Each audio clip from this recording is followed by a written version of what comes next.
ដល់គុណយ៉ាងជឿជឿចំពោះវត្តមានបងសោភាដែលជាតំណាងស្ថានទូតជប៉ុននៅកម្ពុជាដែលបានចំណាយពេលវេលាក្នុងការចូលរួមចែករំលែកនៅក្នុងសិក្ខាសាលានៅក្នុងថ្ងៃនេះទន្ទឹមនឹងនេះដែរក៏សូមអរគុណអ្នកទាំងអស់គ្នាដែលបានចំណាយពេលវេលាក្នុងការចូលរួមonline workshop ដែលស្ដីអំពី May Scholarship 2027នៅថ្ងៃនេះផងដែរថ្ងៃនេះ Scholar យើងគឺពិតជាមានសេចក្តីសោមនស្សរីករាយមែនទែនដែលបានស្វាគមន៍វត្តមានអ្នកទាំងអស់គ្នាមកស្វែងយល់បន្ថែមទាក់ទងជាមួយនឹង May Scholarship នៅក្នុងឆ្នាំ2027នេះហើយគួរបញ្ជាក់ផងដែរថា Scholar founder របស់ Scholar យើងក៏ជាអតីតសិស្សនិស្សិតអាហារូបករណ៍ Mix នេះផងដែរចំពោះ workshop នៅថ្ងៃនេះផងដែរគឺត្រូវបានរៀបចំឡើងក្នុងគោលបំណងចែករំលែកនៅព័ត៌មានក៏ដូចជាគន្លឹះសំខាន់ៗទាក់ទងជាមួយនឹង Mix Scholarship 2027ដែលតាក់ទងជាមួយនឹងលក្ខខណ្ឌនៃការជ្រើសរើសក៏ដូចជារបៀបនៃការដាក់ពាក្យការរៀបចំឯកសារក៏ដូចជាព័ត៌មាននិងគន្លឹះសំខាន់ៗផ្សេងៗទៀតដែលជួយអ្នកទាំងអស់គ្នាត្រៀមខ្លួនក្នុងការដាក់អាហារូបករណ៍ទៅសិក្សានៅប្រទេសជប៉ុនយើងខ្ញុំសង្ឃឹមយ៉ាងមុតមមថាការរៀបចំកម្មវិធីនៅក្នុងថ្ងៃនេះនឹងផ្ដល់ជាចំណេះដឹងនិងគន្លឹះសំខាន់ៗសម្រាប់អ្នកទាំងអស់គ្នាផងដែរហើយអ្នកទាំងអស់គ្នាក៏កុំភ្លេចត្រៀមសំណួរសម្រាប់ការសួរសំណួរចម្លើយនៅក្នុងចុងបញ្ចប់នៃកម្មវិធីយើងផងដែរអញ្ចឹងជាថ្មីម្ដងទៀតយើងខ្ញុំសូមអរគុណចំពោះការចូលរួមរបស់អ្នកទាំងអស់គ្នានៅក្នុងថ្ងៃនេះអញ្ចឹងពួកយើងនឹង start កម្មវិធី workshop របស់យើងចាប់ពីពេលនេះតទៅអរគុណយ៉ាងសូមអញ្ជើញបងសោភាដែលជាតំណាងស្ថានទូតជប៉ុននៅប្រទេសកម្ពុជារបស់យើងអាច present បានបងចាអរគុណអូនអញ្ចឹងគឺបងនិយាយចាបងចាលើបងចាអរគុណហើយក៏អរគុណខាង team Skoda ដែលគាត់បានបង្កើតកម្មវិធីនេះជួយដល់កូនសិស្សដែលគាត់ត្រៀមនឹង apply អាហារូបករណ៍របស់រដ្ឋាភិបាលជប៉ុន2027អញ្ចឹងដោយសារយើងអត់មានពេលវេលាច្រើនអញ្ចឹងយើងចូលដល់ការធ្វើបទបង្ហាញរបស់យើងយើងសូម next slide តបមក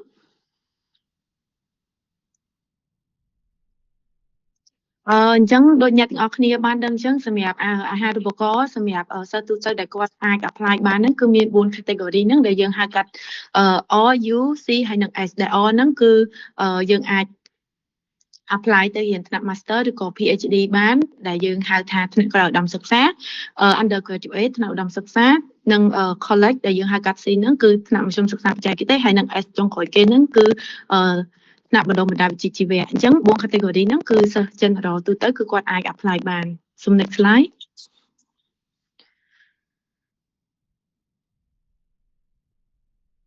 អញ្ចឹងយើងទៅមើលទាំងអស់គ្នាក៏ប៉ុន្តែខ្ញុំគិតថាអ្នកទាំងអស់គ្នាប្រហែលជាអាចដឹងច្រើនហើយទាក់ទងទៅនឹង benefit ដែលខាងអាហារូបករណ៍រដ្ឋាភិបាលជប៉ុនគាត់ផ្ដល់ឲ្យសម្រាប់សិស្ស research ហើយនិងសិស្ស3 category ទៀតអញ្ចឹងឥឡូវយើងចូលទៅថ្នាក់ research អញ្ចឹងសម្រាប់អ្នកដែលគាត់ចង់ apply research គឺមាន2ដែលគាត់អាចដាក់បានគឺទី1គឺទៅជា non regular student ហើយនិង regular student ដែល non regular student ហ្នឹងគឺរយៈពេលពី1ឆ្នាំកន្លះទៅ2ឆ្នាំដែលកូនសិស្សគាត់អាចរៀនសម្រាប់ត្រៀមចូលថ្នាក់ regular student ហើយអញ្ចឹងបើសិនជាយើងចង់រៀនភាសាជប៉ុនអីបន្ថែមអញ្ចឹងអាពេលយើងសម្ភាសមួយគ្រូនឹងយើងអាចរៀនសុំការអនុញ្ញាតពីគ្រូដើម្បីស្នើសុំរៀនជប៉ុន6 ខែមុនអីអញ្ចឹងក៏បានដែរអញ្ចឹងសម្រាប់សិស្សដែលគាត់ទទួលបានពេលគាត់ទៅរៀនជា non regular student ហ្នឹងពេលគាត់ខំប្រឹងរៀនដើម្បីទទួលបាន academic study របស់គាត់នឹងល្អអញ្ចឹងគាត់អាចស្នើសុំបន្តអាហារូបករណ៍ពីរដ្ឋាភិបាលជប៉ុនបានទៀតសូម next slide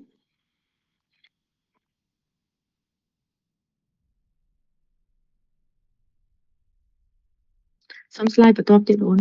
អញ្ចឹងសម្រាប់ថ្នាក់ research តាក់ទងទៅនឹងសម្រាប់ឆ្នាំសិក្សា2027គឺកើតនៅចន្លោះឬក៏បន្ទាប់ពីថ្ងៃ2ខែ4ឆ្នាំ1992និយាយជារួមទៅគឺអត់លើសពី35ឆ្នាំមុនគាត់ឡើងទៅជប៉ុនអញ្ចឹងហើយសម្រាប់ academic background វិញសម្រាប់អ្នកដែលគាត់ចង់ទៅដាក់ថ្នាក់អនុបណ្ឌិតគឺគាត់ត្រូវបញ្ចប់ការសិក្សារយៈពេល16ឆ្នាំបើទៅថ្នាក់បណ្ឌិតគឺគាត់បញ្ចប់ការសិក្សារយៈពេល18ឆ្នាំហើយតាក់ទងទៅនឹង academic transcript វិញគឺ 70% នៃបន្ទុកសរុប GPA របស់យើងហ្នឹងអូខេសូមបន្តទៀតអូនអញ្ចឹងតកតងទៅនឹង field នៃដែលយើងអាចទៅធ្វើការស្រាវជ្រាវបានហ្នឹងគឺលើកទឹកចិត្តឲ្យអ្នកទាំងអស់គ្នាទៅ research តកតងទៅនឹងមុខវិជ្ជាណាដែលវា related នឹងឲ្យយើងរៀននៅ bachelor ហើយមួយវិញទៀតគឺសិក្សាមុខវិជ្ជាណាស្រាវជ្រាវមុខវិជ្ជាណាដែលសាកលវិទ្យាល័យនៅប្រទេសជប៉ុនគាត់មានសូម next slide អូនអញ្ចឹងតាក់ទងទៅនឹង process នៃថ្នាក់ research វិញគឺដូចឥឡូវចឹងអ្នកទាំងអស់គ្នាដឹងហើយគឺយើងកំពុងបើកឲ្យដាក់ពាក្យអញ្ចឹងគឺចប់គឺថ្ងៃសុក្រហ្នឹងហើយផុតdeadline នៃការដាក់ពាក្យអញ្ចឹងបើសិនជាយើងជាប់យើងឈ្មោះយើងត្រូវបាន shortlist គឺយើងនឹងមានឈ្មោះទៅប្រឡងនៅសាកលវិទ្យាល័យភូមិន្ទភ្នំពេញនៅថ្ងៃទី14ខែ6ហើយបើពេលយើងជាប់គឺយើងមានឈ្មោះមកសម្ភាសន៍នៅស្ថានទូតជប៉ុនថ្ងៃ30ខែ6ហើយបន្ទាប់ពីយើងសម្ភាសន៍ចប់ហើយគឺយើងចាប់ផ្ដើមរៀបឯកសារដាក់ឬក៏មួយវិញទៀតគឺយើងត្រូវស្នើសុំ LOA ពីគ្រូដឹកនាំរបស់យើងដែលយើងត្រូវហើយពេលហ្នឹងគឺខាងស្ថានទូតជប៉ុននឹងរាយយើងឲ្យអត់អីទេហើយបើយើងជាប់ហើយតុងខែ1អីហ្នឹងគឺយើងនឹងinform ទៅនឹង final selection ហើយខែ4ឆ្នាំក្រោយគឺយើងនឹងហោះទៅប្រទេសជប៉ុនអញ្ចឹងសម្រាប់ឆ្នាំសិក្សាពីអ្នកដែលជាប់កូនសិស្សដែលជាប់ឆ្នាំសិក្សា2026នេះគឺគាត់ឡើងទៅការខែ4ដើមខែ4នេះឯងអូខេសូមបន្តទៀតអញ្ចឹងនៅក្នុងហ្នឹងគឺអ្នកទាំងអស់គ្នាអាចចូលទៅមើល guideline for application intake ហ្នឹងដែលយើងបាន summary នៅក្នុងហ្នឹងអ្នកទាំងអស់គ្នាអាចចូលទៅអានបានសូមបន្តទៀតអញ្ចឹងពេលយើងអាន guideline ហើយគឺយើងចូលទៅមើល schedule and process ហ្នឹងអញ្ចឹងដូចខ្ញុំប្រាប់មុនហ្នឹងអញ្ចឹងតាក់ទងទៅនឹង research គឺថ្ងៃប្រឡងថ្ងៃហ្នឹងហើយនឹងសម្ភាសន៍ថ្ងៃហ្នឹងក៏ប៉ុន្តែថ្ងៃហ្នឹងគឺយើងអាចនឹងមានការប្រែប្រួលដែរតែយើងនឹងប្រាប់តាមក្រោយសូមបន្តទៀតសូម slide បន្តទៀតអញ្ចឹងអ្នកទាំងអស់គ្នាមុននឹងពេលយកមកដាក់សូមអានការណែនាំសម្រាប់ដាក់ពាក្យផងណាយើងសរសេរជាភាសាខ្មែរអញ្ចឹងអាចអានបានហើយចាំយើងយកឯកសារមកsubmitនៅស្ថានទូតជប៉ុនសូមបន្តទៀតអញ្ចឹង research អស់ធំអញ្ចឹង guide ដែលយើងត្រូវអានហ្នឹងគឺមានប៉ុណ្ណឹងបន្ទាប់មកទៀតគឺយើងអាច download form យកមកបំពេញយើងចូលអញ្ចឹងផ្នែក research គឺមាន2តាក់ទងទៅនឹង O1 O2 ដែល O1 គឺខាង natural science ហើយនឹង O2 គឺ social science អញ្ចឹងមួយណាចូលដល់ field អ្នកទាំងអស់គ្នាអ្នកទាំងអស់គ្នាអាច download form យកមកបំពេញបានសូមបន្តទៀតអញ្ចឹងទី1នេះគឺ form គឺមាន3ទំព័រហ្នឹងទំព័រដំបូងគឺយើងពេញ information របស់យើងហើយទំព័រទី2គឺយើង click final check ថាឯកសាររបស់យើងហ្នឹងគ្រប់តាម requirement របស់គេនៅហើយអា select ចុងក្រោយខ្លីហ្នឹងគឺយើងបិទ ID card ឬក៏តសញ្ញាណប័ណ្ណអីនៅក្នុងហ្នឹង ID card ក៏បាន student card ក៏បានហើយតសញ្ញាណប័ណ្ណក៏បានឬក៏ passport ក៏បានដែរឲ្យតែយើងបិទចូលក្នុងប្រឡោះហ្នឹងហើយអាការបិទហ្នឹងទៀតសូមបញ្ជាក់ឲ្យហើយព្រោះមានកូនសិស្សខ្លះសួរច្រើនយើងអាច print ចេញហើយយើងបិទក៏បានយើងបិទជា digital នៅក្នុងហ្នឹងក៏បានតែមួយណាស្រួលសម្រាប់យើងបិទមួយហ្នឹងចោះសូម next slide អញ្ចឹងមិញគឺសម្រាប់ឯកសារដែលត្រូវដាក់ហ្នឹងមិញគឺ application form ហើយមួយទៀតតាក់ទងទៅនឹងresearch plan ដែលយើងចង់ទៅស្រាវជ្រាវពីអីអានឹងឯកសារទី2ហើយនឹងទី3គឺ transcript មកពីសាកលវិទ្យាល័យដែលយើងបានរៀនហ្នឹងអញ្ចឹងយើងរៀនបានតាមណាយើងដាក់មកតាមហ្នឹងមកអញ្ចឹងមាន3ឯកសារហ្នឹងឯងអូខេសូមបន្តទៀតនឹងអញ្ចឹងស្លឹកទី2ដែលខ្ញុំប្រាប់អ្នកទាំងអស់គ្នាមិញហ្នឹងគឺ final check ថាគ្រប់ឯកសារដែលគេចង់បានអស់នៅអូខេសូមបន្តទៀតអញ្ចឹងយើងចូលទៅដល់3 category ទៀតគឺខាង UCS អញ្ចឹងខាង undergraduate ដូចអ្នកទាំងអស់គ្នាដឹងអញ្ចឹងគឺ bachelor គឺយើងរៀនរយៈពេល4ឆ្នាំបូកថែមរៀនភាសាជប៉ុន1ឆ្នាំទៀតយើងឡើង5ឆ្នាំពេលរៀនចប់យើងអាចបន្តចូលថ្នាក់ master នៅសាកលវិទ្យាល័យនៅប្រទេសជប៉ុនបានហើយមួយទៀតសម្រាប់College of Technology ហ្នឹង C ហ្នឹងគឺយើងរៀនជា3ឆ្នាំបូកជប៉ុន1ឆ្នាំវា4ឆ្នាំហើយនឹង specialize គឺយើងរៀន2ឆ្នាំបូកជប៉ុន1ឆ្នាំវាឡើង3ឆ្នាំអញ្ចឹងថ្នាក់ College C ហើយនឹង S ហ្នឹងពេលយើងរៀនចប់គឺយើងអាចបន្តចូលឆ្នាំទី3នៅសាកលវិទ្យាល័យនៅប្រទេសជប៉ុនបានសូមបន្តទៀតអញ្ចឹងតកតងទៅនឹង requirement សម្រាប់ឆ្នាំសិក្សា2027វិញគឺកូនសិស្សគឺគាត់កើតនៅចន្លោះឬក៏បន្ទាប់ពីថ្ងៃ2ខែ4ឆ្នាំ2002និយាយរួមទៅគាត់លើកពី24ឆ្នាំពេលគាត់ចេញទៅប្រទេសជប៉ុនហើយសម្រាប់ academic background វិញគឺគាត់រៀនចប់12ឆ្នាំក៏ប៉ុន្តែតកតងទៅនឹង C ខាង College of Technology ដែលយើងហៅកាត់ថា COSEN ហ្នឹងគាត់រៀនថ្នាក់ទី11ក៏គាត់អាច apply បានដែរចឹងមកន័យថាគាត់បញ្ចប់រយៈពេល1ឆ្នាំគាត់អាចចេញទៅប្រទេសជប៉ុនបានសម្រាប់ academic transcript វិញគឺយក70%នៃបន្ទុកនៅវិទ្យាល័យរបស់យើងហ្នឹងសូមបន្តទៀត អញ្ចឹងយើងចូលមុននឹង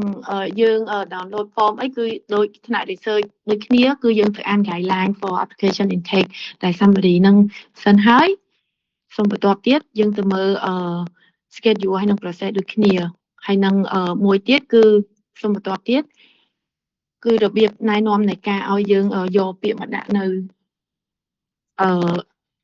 ថានទូតជប៉ុននឹងតោះសូមបន្ទាប់ទៀតអញ្ចឹងសម្រាប់ថ្នាក់ undergraduate វិញគឺអានេះខ្ញុំដាក់ទូៗឯដែលបែងចែកជាពីរគឺថ្នាក់social science ហើយនិង natural science អញ្ចឹង form ក៏យើងមានសម្រាប់5ដូចគ្នាដែរ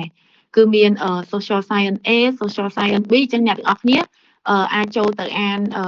guideline undergraduate ហ្នឹងដើម្បីដឹងថាមុខវិជ្ជាណានៅក្នុងអីមុខវិជ្ជាណានៅក្នុងអីហើយយើង download form យកមកឲ្យត្រូវតាមមុខវិជ្ជាដែលយើងចង់ apply អញ្ចឹងណាហើយមុខវិជ្ជាទាំងអស់គឺសិក្សាជាភាសាជប៉ុនដូចមុននឹងខ្ញុំប្រាប់អ្នកទាំងអស់គ្នាអញ្ចឹងគឺសិក្សារយៈពេល4ឆ្នាំបូកជប៉ុន1ឆ្នាំគឺយើងរៀនភាសាជប៉ុនដំបូងមុននឹងយើងចូលថ្នាក់ឧត្តមសិក្សានឹងសូមបន្ទាប់ទៀតអញ្ចឹងបន្ទាប់ពីយើងមើល guideline មិញហើយអស់ហើយគឺយើងចូលទៅ download form គឺមាន U1 U2 U3 U4 អញ្ចឹងយើងមើលតាមនឹងមកសូមបន្ទាប់ទៀតអញ្ចឹង application form គឺមាន3 select ដូចគ្នា select ទី1គឺយើងពេញ information របស់យើងមកហើយរើមុខវិជ្ជាដែលយើងចង់រៀនមកហើយទី2គឺយើង final check ហើយនឹងទី3គឺយើងបិទរូបថតហើយនឹង student card ហើយនឹងតែសញ្ញាបត្រឬក៏ passport អីក៏បានដែរឲ្យតែយើងមានគឺយើងបិទចូលមកអញ្ចឹងយើង print ចេញបិទក៏បានបិទជា digital ក្នុងនឹងក៏បានដែរហើយការបំពេញគឺដូចគ្នាយើង print ចេញមកក្រៅទៅសេដៃក៏បានយើងទៅសេនៅក្នុងនឹងក៏បានដែរមួយណាស្រួលសម្រាប់យើងអាចធ្វើមួយនឹងបានសូមបន្ទាប់ទៀតអញ្ចឹងបន្ទាប់មកទៀតគឺសភៅស្ថានភាពឬក៏ transcript ដែលយើងបានពីសាកលវិទ្យាល័យនឹងសូមបន្ទាប់ទៀតអញ្ចឹងselect ទី2ទំព័រទី2នៅក្នុង application form ហ្នឹងគឺ final check ថាតើយើងឯកសាររបស់យើងហ្នឹងគ្រប់អស់នៅអញ្ចឹងយើងគ្រីមកបើគ្រប់អស់យើងគ្រីឲ្យគេមកដើម្បីដឹងថាយើងដាក់គ្រប់ឯកសារឲ្យគេហើយអស់ហើយតោះសូមបន្តទៀតអញ្ចឹងយើងចូលដល់ College of Technology វិញអញ្ចឹងមុខវិជ្ជាគឺខ្ញុំដាក់នេះគឺធូរឯងអញ្ចឹង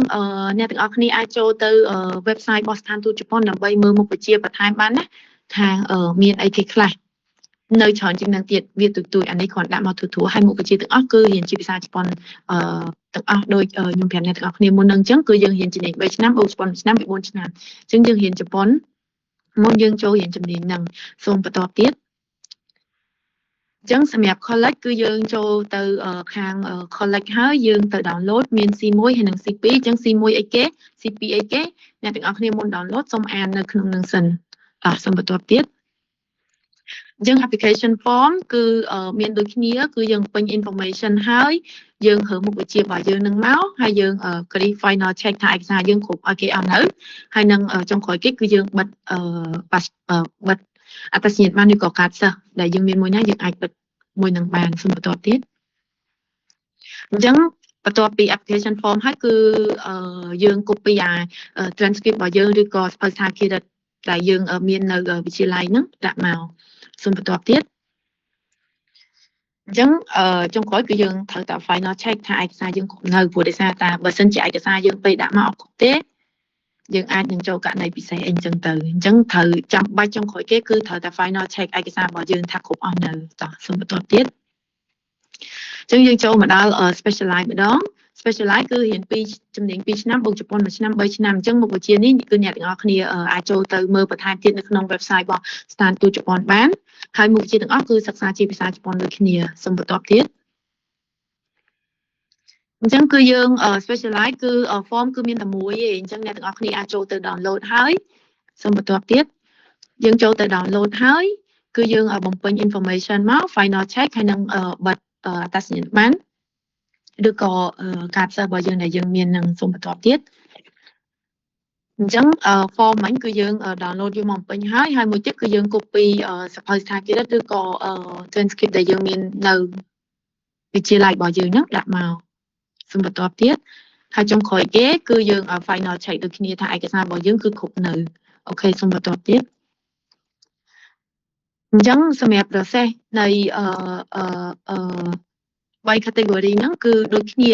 សម្រាប់ការបើកឲ្យដាក់ពាក្យគឺផុតនៅថ្ងៃ22ដូចគ្នាហើយបើអ្នកទាំងអស់គ្នាជាប់គឺអ្នកទាំងអស់គ្នានឹងមានឈ្មោះទៅប្រឡងនៅសាកលវិទ្យាល័យភូមិន្ទភ្នំពេញនៅ AFL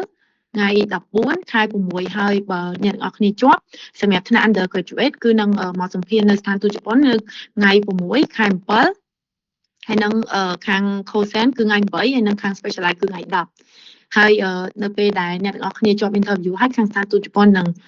recommend ឈ្មោះអ្នកទាំងអស់គ្នាទៅខាងក្រសួងអប់រំនៅប្រទេសជប៉ុនហើយខ្ទង់ខែ12អីគឺនឹងចេញ final result មកហើយបើសិនជាអ្នកទាំងអស់គ្នាជាប់គឺខ្ទង់ខែ4ឆ្នាំក្រោយអ្នកទាំងអស់គ្នានឹងអាចចេញទៅប្រទេសជប៉ុនហើយកូនសិស្សដែលគាត់ជាប់ឆ្នាំសិក្សា2026ហ្នឹងក៏គាត់ទៅតែហត់ទៅកាលពីដើមខែ4នេះឯងដែរសូមបន្តទៀត អញ្ចឹងសម្រាប់ written examination វិញអ្នកទាំងអស់គ្នាអាចចូលទៅមើលបន្ថែមបាននៅក្នុង website របស់ស្ថានទូតជប៉ុនគឺមានដាក់នៅលើហ្នឹងសម្រាប់ undergraduate អ្នកទាំងអស់គ្នាយកអីគេមុខវិជ្ជាប្រឡងគឺតាមនឹងទាំង Cosen និង Specialize ទាំង Research អញ្ចឹងអ្នកទាំងអស់គ្នាអាចទៅមើលព័ត៌មានបន្ថែមទៀតនៅលើ website បានសូមបន្តទៀតអញ្ចឹងសម្រាប់ note នៅក្នុងមុខវិជ្ជាប្រឡងតាក់ទងទៅនឹង IELTS ឬក៏ TOEFL គឺយើងអត់ទាមទារទេសញ្ញាបត្រហ្នឹងក៏ប៉ុន្តែបើអ្នកទាំងអស់គ្នាមានក៏បានដែរ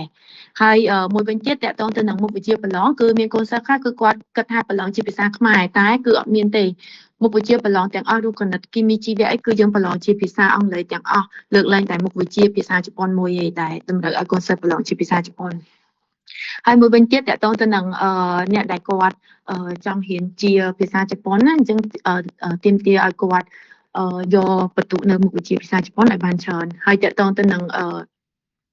បន្ទុកប្រឡងវិញ key subject វិញគឺអ្នកទាំងអស់គ្នាអាចយកមុខបន្ទុកនៅមុខវិជ្ជា key subject របស់យើងហ្នឹងឲ្យបានខ្ពស់ឧទាហរណ៍ថាយើងចង់ទៅរៀនថ្នាក់ undergraduate ខាងnatural science អីចឹងខាងពេទ្យអីចឹងទៅអញ្ចឹងយើងអាចព្យាយាមធ្វើមុខវិជ្ជាជីវៈអីឲ្យបានបន្ទុកច្រើនអីចឹងទៅអញ្ចឹងតកតងទៅនឹងមួយទៀតដូចមុនហ្នឹងខ្ញុំប្រាប់អ្នកទាំងអស់គ្នាអញ្ចឹងនៅពេលដែលអ្នកទាំងអស់គ្នាជាប់សម្ភាសហើយគឺស្ថានទូតជប៉ុននឹង recommend ឈ្មោះអ្នកបេក្ខជនទាំងអស់ទៅក្រសួងអប់រំនៅប្រទេសជប៉ុនអញ្ចឹងពេលហ្នឹងហើយគឺយើងនឹងត្រូវប្រកួតប្រជែងជាមួយបណ្ដាសិស្សមិត្តទាំងអស់ដែលមកពីប្រទេសផ្សេងៗទៀតហើយបានចេញ final result ចុងក្រោយហ្នឹងគឺយើងនឹងប្រាប់អ្នកទាំងអស់គ្នាចេញលទ្ធផលចុងក្រោយហ្នឹងបន្ទាប់ពីធ្វើការប្រកួតប្រជែងជាមួយបេក្ខជននៅប្រទេសផ្សេងទៀតហើយ link ចុងក្រោយគេហ្នឹងQR ហ្នឹងគឺមុខវិជ្ជាដែលធ្លាប់ចេញប្រឡងជាអ្នកទាំងអស់គ្នាអាចចូលទៅធ្វើបានយើងអាចធ្វើជាគំរូអីអញ្ចឹងទៅថាតើមុខវិជ្ជាអង់គ្លេសរូបគណិតគីមីអីគេចេញបែបម៉េចអីអញ្ចឹងហ្នឹងហើយសុំ slide បន្តទៀតអញ្ចឹងចុងក្រោយគេដោយសារតែយើងបានធ្វើវីដេអូផុសដែរតាក់ទងទៅនឹងរបៀបដាក់ពាក្យអញ្ចឹងសូមអ្នកទាំងអស់គ្នាមើលវីដេអូសិនមុននឹងមកដាក់ពាក្យព្រោះដោយសារបើយើងដាក់ពាក្យខុសគឺយើងស្មើនឹងដូចយើងអត់បានដាក់ពាក្យអញ្ចឹងសូមមើលហើយសូមអានមែនតើអញ្ចឹងអាមុនហ្នឹងដែលខ្ញុំប្រាប់អ្នកទាំងអស់គ្នាហ្នឹងសរសេរជាអក្សរក៏មានវីដេអូក៏មានអញ្ចឹងសូមមើលទាំងអស់ដើម្បីកុំឲ្យខុសយើងបជាកុំឲ្យមានខុសលក្ខខណ្ឌអីរបស់គេអញ្ចឹងទៅវាធ្វើឲ្យយើងបាត់បង់ឱកាសហ្នឹងអញ្ចឹងណាចាសូមបន្តទៀតអញ្ចឹងបើអ្នកទាំងអស់គ្នាមានសំណួរអីអ្នកទាំងអស់គ្នាអាចសួរបានពីម៉ោង1ដល់ម៉ោង5ដល់5នាទីអញ្ចឹងអ៊ីមែលក៏បានខលទូរស័ព្ទក៏បានដែរសូមបន្តទៀតអញ្ចឹងពីខាងស្ថានទូតជប៉ុនទៅគឺខ្ញុំធូរប៉ុណ្ណឹងអញ្ចឹងអ្នកទាំងអស់គ្នាមានសំណួរអីអាចសួរបានបងខ្ញុំអត់មានសំណួរមួយបងអូខេអូនអាចសួរបានជំរាបសួរបងបើសិនជាយើងត្រូវការដាក់ហើយយើងមានត្រង់ភាពខាត់គឺហើយនៅសញ្ញាបត្រដូចជាបងចុះបើសិនជាយើងសញ្ញាបត្រទៀតដែលបញ្ជាក់ពី graduation ពីខាងសាលានៅទៀតឬក៏អធិស្ឋានអូននិយាយមកបងស្ដាប់អត់បានយើងរ៉ែដែរខ្ញុំច្បាស់អត់ចាច្បាស់ហើយចាបងសម្រាប់ថ្នាក់ undergraduate បើសិនជាខ្ញុំមានសញ្ញាបត្របន្ទុកហើយសញ្ញាបត្រមួយទៀត high school graduation ពីខាងសាលាខ្ញុំដាក់សញ្ញាបត្រ high school graduate នឹងមួយទៀតអត់បង អីដែលឯកសារដែលអូនឯងដាក់មកគឺអូនឯង copy សញ្ញាបត្របាក់ឌុបអូនឯងហ្នឹងមួយហើយមួយទៀតគឺអូនឯងត្រូវ copy បប្រតិបត្តិបន្ទុកអានៅភៅស្ថានភាពទី12ឆមាសទី1និងឆមាសទី2ដាក់មកអូន ចាបងចុះសញ្ញាបត្របញ្ចប់ការសិក្សាបងពីខាងសាលាហ្នឹងត្រូវបង អត់ត្រូវការបើអូនឯង